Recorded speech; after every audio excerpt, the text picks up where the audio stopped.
আপনাদের পড়ে শোনাচ্ছিলাম রুশ সাহিত্যিক নিকোলাই গোগোলের বিখ্যাত উপন্যাস তারাস বুলবা। উপন্যাসটার আজ তৃতীয় পর্ব। তারাস বুলবা ও তার ছেলেদের ইতিমধ্যেই সপ্তাহখানেক সেচে কাটল। অন্তাপ ও আন্দ্রি সামরিক বিদ্যা শিক্ষা করল কমই। সামরিক অনুশীলনে কষ্ট করে সময় নষ্ট করার সেচ পছন্দ করত না। এ যুবকেরা শিক্ষিত ও গঠিত হতো একমাত্র অভিজ্ঞতা দিয়েই, যুদ্ধের উত্তাপে। সেই জন্য যুদ্ধের প্রায় কখনো বিরতি ছিল না। অন্তর্বর্তীকালে কোনো রকম শিক্ষায় নিযুক্ত হওয়া কসাকদের মনে হতো বিরক্তিকর। ব্যতিক্রম ছিল হয়তো বন্দুক দিয়ে লক্ষ্যভেদ করা, মাঝে মাঝে ঘোড় দৌড়ে ও স্তেপে বা নিম্নভূমিতে বন্য পশু শিকার। বাকি সময় কাটাতো স্ফূর্তিতে। তাদের অপার প্রাণোচ্ছ্বাসের এক নিদর্শন। সমস্ত সেচ ভরে সে এক অদ্ভুত দৃশ্য। এ যেন এক অবিচ্ছিন্ন পানোৎসব ও নৃত্যোৎসব। ধুমধামের সঙ্গে শুরু হয়ে আর যেন শেষ হতে চায় না। কিছু কিছু লোক কারিগরি করত, অন্যেরা দোকান খুলত ও কেনাবেচা করত, কিন্তু বেশিরভাগই ফুর্তি করত সকাল থেকে সন্ধ্যা পর্যন্ত, যতক্ষণ তাদের পকেটে শোনা যেত টাকার আওয়াজ, যতক্ষণ না তাদের লুঠের অর্জন দোকানদার ও সুরির হাতে চলে যেত ততক্ষণ। এই সর্বব্যাপী উৎসবের যেন কেমন এক জাদু ছিল। যারা দুঃখে মদ্যপান করে তেমন মদ্যপায়ের আবেশ সেটা নয়, এ কেবল ফুর্তির এক উদ্দাম অভিব্যক্তি। যে লোকই এখানে আসতো তার সকল কষ্ট ভুলে গিয়ে, ছুঁড়ে ফেলে দিয়ে, অতীতের গায়ে থুথু দিয়ে নির্বিচারে উন্মুক্ত জীবনযাপনে ঝাঁপিয়ে পড়ত সেই সাথীদের সঙ্গে, তারই মতো যাদের না ছিল আপনজন, না ঘরবাড়ি পরিবার, ছিল কেবল উন্মুক্ত আকাশ ও তাদের চিরন্তন উৎসব। এ থেকে উৎপত্তি সেই উন্মুক্ত মাতামাতির, অন্য কোনো উৎস থেকে যা উদ্ভূত হতে পারত না। ভূমিতলে অলসভাবে বিশ্রামকারী লোকগুলোর ভিতরে যেসব গল্পগুজব চলত, সেগুলি এতই আমোদজনক ও সজীব যে তা শুনে মুখের বাহ্য শান্তভাব অবিকৃত রাখতে হলে, এমনকি গোঁফটি পর্যন্ত না নাড়তে হলে প্রয়োজন হতো শুধু নিপার কষাকগণের পক্ষেই যা সম্ভব তেমন এক নির্বিকার আকৃতির, যে বিশেষ লক্ষণ আজ পর্যন্ত দক্ষিণ রাশিয়ার অধিবাসীদের পৃথক করে রেখেছে তাদের অন্যান্য ভাইদের কাছ থেকে। পানোন্মত্ত হট্টগোলে ভরা ফুর্তি এটা বটে, তথাপি সেই ধরনের অন্ধকার সুরিখানা নয় যেখানে কুৎসিত মেকি ফুর্তিতে মানুষ নিজেকে ভুলতে চায়। এ ছিল স্কুলের ছাত্রদের একটি দৃঢ় সংবদ্ধ সাথীর দল। একমাত্র পার্থক্য এই যে স্কুলের বেঞ্চে বসে শিক্ষকদের বোর্ডের লেখা দেখা ও মামুলি পড়াশোনার বদলে তারা আয়োজন করত ৫,০০০ ঘোড়ায় চড়ে অভিযানের। বল খেলার মাঠের বদলে তাদের ছিল বেপরোয়া অরক্ষিত সীমান্ত। সেখানে দেখা দিয়ে যেত দ্রুতগতি তাতারের মাথা, আর কঠোর দৃষ্টিতে তাকিয়ে থাকত সবুজ পাগড়ি মাথায় তুর্কি। পার্থক্য এই যে স্কুলে তারা একত্রিত হতো অন্যের ইচ্ছা শক্তির তাড়নে, আর এখানে তারা নিজেরাই পালিয়ে আসতো স্বেচ্ছায় বাপ মা ঘর বাড়ি ত্যাগ করে। এখানে ছিল এমন অনেকে যাদের গলায় একদা ফাঁসির দড়ি জড়িয়ে এসেছিল, আর সেই বিবর্ণ মৃত্যুর পরিবর্তে তারা পেয়েছে জীবন, পূর্ণ উদ্দামতার জীবন।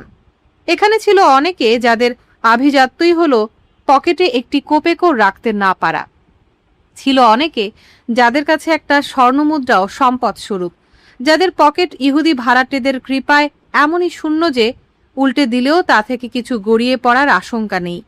ছিল এমন সব ছাত্র যারা শিক্ষালয়ের বেদ সহ্য করতে পারেনি এবং সেখান থেকে এসেছে একটি অক্ষরও না শিখে। কিন্তু তাদেরই সঙ্গে ছিল এমন অনেকে যারা জানত হোরেস, সিসেরো ও রোমুক সাধারণতন্ত্রের কথা।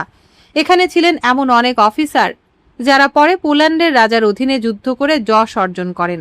আর ছিল অনেক অভিজ্ঞ গেরিলা যাদের মহৎ বিশ্বাস ছিল এই যে কোথায় যুদ্ধ করছে তাতে কিছু যায় আসে না, যুদ্ধ করতে পারলেই হলো। যুদ্ধ ছাড়া বেঁচে থাকা মানি ব্যক্তির উপযুক্ত নয়। আরও অনেকে ছিল যারা এখানে এসেছিল কেবল ভবিষ্যতে এই কথা বলার জন্যে যে তারা সেচে ছিল এবং ইতিমধ্যেই বীরত্বে পরিপক্ক হয়েছে। কিন্তু এখানে না ছিল কে? এই অদ্ভুত সাধারণতন্ত্রটি ছিল ওই যুগোপযোগী এক সৃষ্টি যারা ভালোবাসে সামরিক জীবন, সোনার পানপাত্র, দামি ব্রোকেট, সুবর্ণ মুদ্রা। এখানে তাদের কখনো কাজের অভাব হয় না। এখানে স্থান ছিল না কেবল তাদের নারী যাদের আরাধ্য, কারণ সেচের প্রান্তভাগেও দেখা দেয়া কোনো নারীর পক্ষে সম্ভব ছিল না। অন্তাপ ও আন্দ্রির কাছে অত্যন্ত অদ্ভুত ঠেকল যে তারা থাকতে থাকতেই সেচে বৃহৎ একটি জনতা প্রবেশ করেছিল, কিন্তু কেউই তাদের প্রশ্ন করল না তারা কোথা থেকে আসছে, তারা কারা, কি বা তাদের নাম। তারা এমনভাবে এখানে এলো যেন কেবল ঘণ্টাখানেক বাইরে থেকে এখন নিজেদের ঘরে ফিরছে। নবাগতেরা দেখা করত কেবল ক্যাম্প সর্দারের সঙ্গে। তিনি সাধারণত বলতেন, নমস্কার, খ্রিস্টে বিশ্বাস করো তো? বিশ্বাস করি, উত্তর করত নবাগত। আর ঈশ্বরের ত্রিসত্তায় বিশ্বাস করো তো? হ্যাঁ, করি। গির্জায় যাও তো? যাই। এখন একবার ক্রুশচিহ্ন করো। নবাগত ক্রুশচিহ্ন করত। আচ্ছা, ক্যাম্প সর্দার উত্তর করতেন, এখন যাও, পছন্দ মতো একটা কুড়েন বেছে নাও। এইভাবে অনুষ্ঠান শেষ হতো। সমস্ত সেচ প্রার্থনা করত একটি গির্জায়। একে রক্ষা করতে তারা প্রস্তুত ছিল তাদের শেষ রক্তবিন্দু দিয়ে। যদিও উপবাস বা মিতাচারের কথায় তারা কান দিত না। প্রচণ্ড অর্থলোভী ইহুদি, আরমানি ও তাতাররাই কেবল সাহস করে শহর প্রান্তে বাস করে, এদের সঙ্গে কেনাবেচা করত। কেননা নিপার কষাকরা দর কষাকষি করতে একদম ভালোবাসত না। পকেটে হাত দিয়ে যা কিছু উঠত তাই দিয়ে দিত। কিন্তু এই অর্থলোভী ব্যবসায়ীদের ভাগ্যও ছিল অত্যন্ত শোচনীয়। তাদের অবস্থা ছিল ভিসুভিয়াসের পাদদেশস্থ অধিবাসীদের মতো। কেননা নিপার কষাকদের অর্থের অভাব ঘটলেই এই দোকানপাট ভেঙে দিয়ে যা খুশি বিনামূল্যে নিয়ে যেত এই বেপরোয়ারা। সেচে ছিল 60টিরও ওপর কুড়েন, প্রত্যেকটি স্বতন্ত্র স্বাধীন সাধারণতন্ত্রের মতো। শিক্ষালয় আর সেমিনারির সঙ্গে এর মিল ছিল আরও বেশি। আলাদা গৃহস্থালী বা অধিকৃত সম্পত্তি কারও ছিল না। সমস্ত কিছুই ছিল কুড়েনের সর্দারের হাতে। এই জন্য তাকে বলা হতো বাবা। তারই হাতে থাকতো টাকা কুড়ি, কাপড় চোপড়, জাউ, মণ্ড, এমনকি জ্বালানি কাঠ পর্যন্ত। নিজেদের টাকাও তার কাছে জমা রাখা হতো। যখন তখন বিতর্ক বাঁধত কুড়েনে কুড়েনে। মুহূর্তে তা কথা কাটাকাটি থেকে পরিণত হতো হাতাহাতিতে। চত্বর ছেয়ে যেত কুড়েনে। যতক্ষণ পর্যন্ত না শক্তিতে অন্যের ওপর টেক্কা মেরে উঠছে, ততক্ষণ পর্যন্ত চলত পরস্পর ঘুষোঘুষি, আর তারপরই শুধু হতো পানোৎসব। এই হলো সেই সেচ যার প্রতি তরুণদের ছিল অত আকর্ষণ। অন্তাব ও আন্দ্রি তাদের যৌবনের সমস্ত আবেগ নিয়ে এই উদ্দাম সমুদ্রে ঝাঁপিয়ে পড়ল। পৈতৃক বাড়ি, সেমিনারি এবং যা কিছুতে এতদিন তাদের চিত্ত ভরেছিল, এক মুহূর্তে সব ভুলে গিয়ে নিজেদের ভাসিয়ে দিল নতুন জীবনে। সবকিছুতেই তাদের আগ্রহ। সেচের উদ্দাম আচরণ, তার সাদাসিধে শাসন ব্যবস্থা ও আইন কানুন, সব।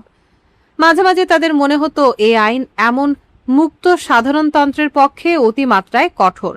যত সামান্যই হোক না কেন, কোনো কষাকের চুরি ধরা পড়লে তা সমগ্র কষাকত্বের কলঙ্ক বলে গণ্য হতো। এই অসৎ লোকটিকে বেঁধে ফেলা হতো কলঙ্কের থামে। তার পাশে রাখা হতো একটি লগুর। প্রত্যেক পথচারীর কর্তব্য ছিল তাকে আঘাত করা, যতক্ষণ না তার বন্ধুদের কেউ এসে তার খালাসের টাকা দিত, তার হয়ে ধার শোধ করত। কিন্তু হত্যাকারীর জন্য যে ভয়াবহ শাস্তির ব্যবস্থা ছিল, সেটাই আন্দ্রির মনে সবচেয়ে গভীর রেখাপাত করল। তার চোখের সামনেই খোঁড়া হতো গর্ত। হত্যাকারীকে জীবিত অবস্থায় তাতে নিক্ষেপ করা হতো। তার উপর চাপানো হতো শবাধার। যে ব্যক্তিকে সে হত্যা করেছে তার দেহ থাকতো সেই শবাধারে। মাটির ঢেলে গোড় দেয়া হতো দুজনকেই। শাস্তির এই ভীষণ অনুষ্ঠান, জ্যান্ত মানুষকে ওই ভয়ঙ্কর শবাধারের সঙ্গে একত্রে গোড় দেওয়া আন্দ্রি বহুদিন ভুলতে পারেনি। অচিরেই এই দুই কষাক যুবক কষাকদের মধ্যে সুখ্যাত হয়ে উঠল। তারা প্রায়ই স্তেপে বেরিয়ে যেত তাদের কুড়েনের সঙ্গীদের সঙ্গে। মাঝে মাঝে এমনকি সারা কুড়েনের গোটা দল ও প্রতিবেশী কুড়েনও সঙ্গে থাকত। স্তেপে সব রকমের পাখি শিকার করত অগণিত সংখ্যায়। শিকার করত ছাগল ও হরিণ। কিংবা তারা যেত হ্রদে, নদীতে, শাখা নদীতে। কোন কুড়েন কোথায় যাবে ভাগ্যের দান ফেলে ভাগ করে দেয়া হতো। সেখানে জাল ফেলে অজস্র মাছ ধরে সমস্ত কুড়েনের খাদ্যের সংস্থান করত। যদিও এসব কাজে এমন কিছু ছিল না যাতে তাদের কষাক হিসাবে পরীক্ষা হয়, তবু সব বিষয়ে তাদের সাহস ও সাফল্যের জন্য লক্ষণীয় হয়ে পড়ল। লক্ষ্যভেদে তারা ছিল দুর্জয় ও অমোঘ। তারা নিপান নদী পারাপার হতে পারত স্রোতের বিরুদ্ধে সাঁতার দিয়ে। এই কাজের জন্য নতুন ব্রতীকে সাড়ম্বরে গ্রহণ করা হতো কষাক মহলে। কিন্তু বৃদ্ধ তারাস তাদের জন্য অন্যরকম কাজের আয়োজন করতে লাগলেন। তাদের এই ফুর্তি জীবন তার মনোপুত ছিল না। তিনি চাইতেন কাজের কাজ। তিনি ভাবতে লাগলেন কিভাবে সেচকে প্রবৃত্ত করা যায় এমন দুঃসাহসিক অনুষ্ঠানে, যাতে প্রয়োজন হবে প্রকৃত বীরত্বের।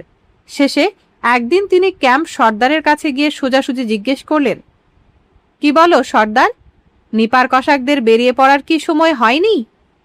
মুখ থেকে ছোট পাইপ নামিয়ে নিয়ে এবং পাশের দিকে থুতু ফেলে সর্দার উত্তর দিলেন, যাবার জায়গা নেই। জায়গা নেই বলো কি? তাতার বা তুর্কিদের বিরুদ্ধে যেতে পারি। শান্তভাবে পাইপটি আবার মুখে লাগিয়ে সর্দার উত্তর দিলেন, না, তাতার বা তুর্কিদের বিরুদ্ধে যাওয়া চলবে না। কেন চলবে না? সুলতানের কাছে আমরা শান্তির প্রতিজ্ঞা করেছি। কিন্তু সে তো বিধর্মী। ভগবানের ও পবিত্র গ্রন্থের আদেশ আছে বিধর্মীদের বিনাশ করার। আমাদের অধিকার নেই। আমরা যদি আমাদের ধর্মের নামে শপথ না করতাম তাহলে হয়তো সম্ভব ছিল, কিন্তু এখন হয় না, সম্ভব নয়। কেন সম্ভব নয়? এ তুমি কি বলছো যে আমাদের অধিকার নেই? এই তো রয়েছে আমার 2 ছেলে, দুজনেরই বয়স কম। তাদের দুজনের একজনও এখনো যুদ্ধে যায়নি। আর তুমি বলছো যে নিপার কসাকদের যুদ্ধে যাবার দরকার নেই? হ্যাঁ, এখন আর তেমন দরকার নেই। তাহলে বলতে চাও যে কসাকের শক্তি অযথা নষ্ট হবে, লোকে মরবে কুকুরের মতো, কোনো যোগ্য কাজ না করে, স্বদেশের বা খ্রিস্ট ধর্মের কোনো উপকারে না লেগে? তাহলে কিসের জন্য আমরা বেঁচে আছি বলো? কোন কম্মে ছাই আমরা বেঁচে আছি? বুঝিয়ে দাও তুমি আমাকে এটা। তুমি তো বুদ্ধিমান লোক, অকারণে তোমাকে সর্দার করা হয়নি। বুঝিয়ে দাও তুমি আমাকে, কেন আমরা বেঁচে আছি? এই প্রশ্নের কোনো উত্তর সর্দার দিলেন না। তিনি এক জেদি কসাক। কিছুক্ষণ চুপ করে থেকে বললেন, যাই হোক, যুদ্ধ হবে না। তাহলে যুদ্ধ হবে না? তারাস আবার জিজ্ঞেস করলেন। না। এ কথা ভেবে দেখারও দরকার নেই? হ্যাঁ, ভাবারও দরকার নেই। তারাস মনে মনে বললেন, দাঁড়াও তুমি, শয়তানের বাচ্চা, তুমি আমাকে এখনো চেনো না। তখনই তিনি সংকল্প করলেন সর্দারের ওপর শোধ নিতে হবে। এর ওর সঙ্গে কথাবার্তার পর তিনি সকলকে প্রচুর পরিমাণে মদ খাওয়ালেন। এই মত্ত কসাকেরা সোজা গেল চত্বরে, যেখানে খুঁটিতে বাঁধা থাকতো ঢাক। এই ঢাক বাজিয়ে সাধারণত সেনা পরিষদের জমায়েত ডাকা হয়। ঢাকের কাঠি ঢাকি সবসময় নিজের কাছে রাখত, তাই বাজানোর কাঠি না পেয়ে তারা প্রত্যেকে কাষ্ঠখণ্ড জোগাড় করলো আর তা দিয়ে ঢাক পেটাতে লাগলো। এতে সকলের আগে দৌড়ে এলো ঢাকি নিজেই। লোকটি ঢ্যাঙ্গা, একটি মাত্র চোখ। সে চোখও মনে হতো যেন ঘুমে ঠুলু ঠুলু। সে হাঁক পারল, কার এত সাহস যে ঢাক বাজায়? কথা না বলে ঢাকের কাঠিটি নিয়ে বাজাও তো দেখি। আমাদের হুকুম, উত্তর দিল মাতাল মোড়লরা। ঢাকি তৎক্ষণাৎ তার পকেট থেকে কাঠি বার করলো। সে ভালো মতোই জানতো এই ধরনের ঘটনার শেষ কোথায়। ঢাক গর্জে উঠল। দেখতে দেখতে চত্বরে ঝাঁকে ঝাঁকে কালো ভ্রমরের মতো জমা হলো নিপার কসাকরা। গোল হয়ে সকলে সমবেত হলো। শেষে তৃতীয় ডাকের পর দেখা গেল মোড়লদের। ক্যাম্প সর্দার এলেন তার পদমর্যাদার চিহ্ন গদা হাতে নিয়ে। বিচারক এলেন তার সামরিক সিলমোহর নিয়ে। মুহুরি এলেন তার দোয়াত হাতে, আর কসাক ক্যাপ্টেনের হাতে তার দণ্ড। ক্যাম্প সর্দার ও মোড়লরা মাথার টুপি খুলে ফেলে মাথা নুইয়ে চারদিকে অভিবাদন জানালেন কসাকদের। তারা দাঁড়িয়েছিল দৃপ্তভাবে, কোমরে হাত দিয়ে। এই সমাবেশের কি উদ্দেশ্য? কি চান আপনারা? ক্যাম্প সর্দার প্রশ্ন করলেন। গালাগালি ও চিৎকার করে তাকে থামানো হলো। তোমার গদা ছাড়ো, এক্ষুনি ছাড়ো তোমার গদা, শয়তানের বাচ্চা, আমরা আর চাই না তোমাকে। জনতা থেকে কসাকেরা চিৎকার করে উঠল। মনে হলো কয়েকটি অপ্রমত্ত কুরেন প্রতিবাদ করতে চায়, কিন্তু পাননমত্ত কুরেন ও অপ্রমত্ত কুরেন উভয় দলে শুরু হয়ে গেল মুষ্টিযুদ্ধ। চিৎকার ও হট্টগোল সর্বত্র ছড়িয়ে পড়ল। ক্যাম্প সর্দারের ইচ্ছা ছিল কিছু বলার, কিন্তু তিনি জানতেন যে ক্ষিপ্ত স্বেচ্ছাচারী জনতা তাহলে তাকে পিটিয়ে মেরে ফেলতে পারে। অনুরূপ অবস্থায় এটা প্রায় হামেশাই ঘটে থাকে। তিনি মাথা খুব নিচু করে গদা রেখে দিয়ে জনতার মধ্যে অদৃশ্য হয়ে গেলেন। আদেশ করুন মশাইরা, আমরাও কি আমাদের পদের নিদর্শনগুলো ছেড়ে দেব? তাদের দোয়াত, সামরিক সিলমোহর ও দণ্ড ত্যাগ করতে প্রস্তুত করলেন বিচারক, মুহুরি ও ক্যাপ্টেন। না, আপনারা থাকুন থাকুন, চিৎকার উঠল জনতা থেকে। আমরা তাড়াতে চাই কেবল ক্যাম্প সর্দারকে, ওটা একটা মাগি। আমরা চাই মরদ ক্যাম্প সর্দার। কাকে ক্যাম্প সর্দার করছেন আপনারা? মোড়লরা জিজ্ঞেস করলেন। কুকুরবেন কোকে করা হোক, একদল চিৎকার করে উঠল। আমরা চাই না কুকুরবেন কোকে, চেঁচালো অন্যেরা। সে ছেলে মানুষ, তার ঠোঁটে মায়ের দুধ এখনো শুকায়নি। কেউ কেউ চেঁচালো, শিলো ক্যাম্প সর্দার হোক, শিলোকে ক্যাম্প সর্দার করা হোক। চুলোই যাক শিলো, জনতা চিৎকার করে উঠল। কি রকমের কষাক সে, কুত্তার বাচ্চা একটা, তাতারের মতো চুরি করে। মাতালটাকে ছালায় পুড়ে চুলোয় পাঠাও। বড়দাতিকে করা হোক ক্যাম্প সর্দার। চাই না আমরা বড়দাতিকে, জাহান নামে যাক বড়দাতি। কির্দিয়াগার নামে চেঁচাও, তারাস বুলবা কয়েকজনকে চুপি চুপি বললেন। কির্দিয়াগা, জনতা চিৎকার করলো। বড়দাতি, কির্দিয়াগা, শিলো চুলায় যাক, কির্দিয়াগা। প্রার্থীরা সকলেই তাদের নাম শোনা মাত্র জনতা থেকে বেরিয়ে গেল, যাতে কেউ না ভাবতে পারে যে তারা নির্বাচনে নিজেদের জন্য চেষ্টা করছে। কির্দিয়াগা, আরো জোরে শোনা যেতে লাগলো। বড়দাতি। ব্যাপার দাঁড়িয়ে গেল ঘুষোঘুষিতে এবং জয় হলো কির্দিয়াগাকে সামনে আনো, চিৎকার করলো সকলে। জনদশেক কষাক জনতা থেকে তৎক্ষণাৎ বের হয়ে এলো। তাদের কয়েকজনের পা টলছিল। ভদকার পরিমাণ খুবই বেশি হয়ে গিয়েছিল। তারা সোজা কির্দিয়াগার কাছে গেল তাকে নির্বাচনের সংবাদ দিতে। কির্দিয়াগার বয়স হলেও তিনি বুদ্ধিমান কষাক। অনেকক্ষণ ধরে তার কুড়েনে বসেছিলেন, যেন তিনি কিছুই জানেন না কি ঘটছে। আপনারা কি চান মশাইরা, তিনি জিজ্ঞেস করলেন। চলে এসো, তোমাকে ক্যাম্প সর্দার করা হয়েছে। মাফ করবেন মশাইরা, কির্দিয়াগা বললেন। এ সম্মানের কোথায় আমার যোগ্যতা? কি দিয়ে আমি ক্যাম্প সর্দার হব? এ দায়িত্বের উপযুক্ত বিদ্যা বুদ্ধিও আমার নেই। সারা সেনাবাহিনীতে কি এর চেয়ে ভালো লোক পাওয়া গেল না? চলে এসো বলছি তোমাকে, নিপার কষাকদের চিৎকার উঠল। দুজনে ধরল তার দুই হাত। তিনি নিজে যতই পা ছোড়াছুড়ি করুন না কেন, তাকে টানতে টানতে চত্বরে নিয়ে যাওয়া হলো। সঙ্গে সঙ্গে চলল গালিবর্ষণ, ঘুষি, লাথি ও হুকুম। পিছিয়ে যাস নে শয়তানের বাচ্চা, যে সম্মান পাচ্ছিস কুত্তা তা নিয়ে নে।